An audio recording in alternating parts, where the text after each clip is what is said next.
to share with you some tips when you're wanting to purchase land that you're going to use as either a contractor's yard, truck parking, something where you're actually using the land for business purposes, yet there's either a small building or no building at all.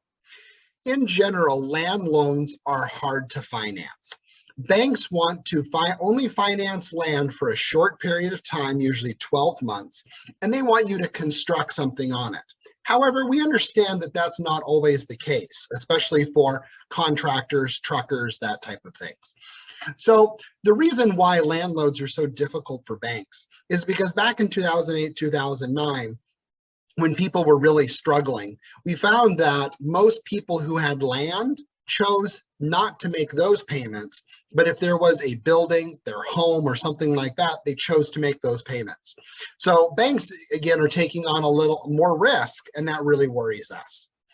Generally, banks will want 60% loan to value for land. Now, in most commercial buildings, it's anywhere from 75 to 80%. So we want 60% loan to value. So you're going to have to come up with more of a down payment. So let's define some other terms when it comes to land that are critically important. Improved land and raw land.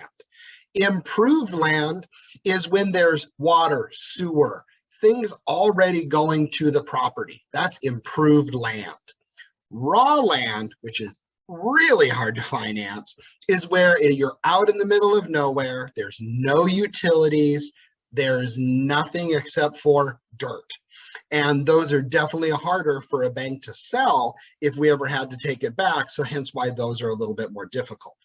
However, again, if you're buying land to park your trucks or for your business, you need large land for a contractor's yard, there are ways to do this.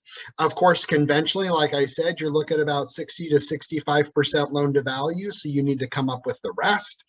SBA 7A and 504 loan programs are phenomenal for this, which is anywhere from 10 to 15% down. So keep that in mind and talk to your banker to find which loan type would be perfect.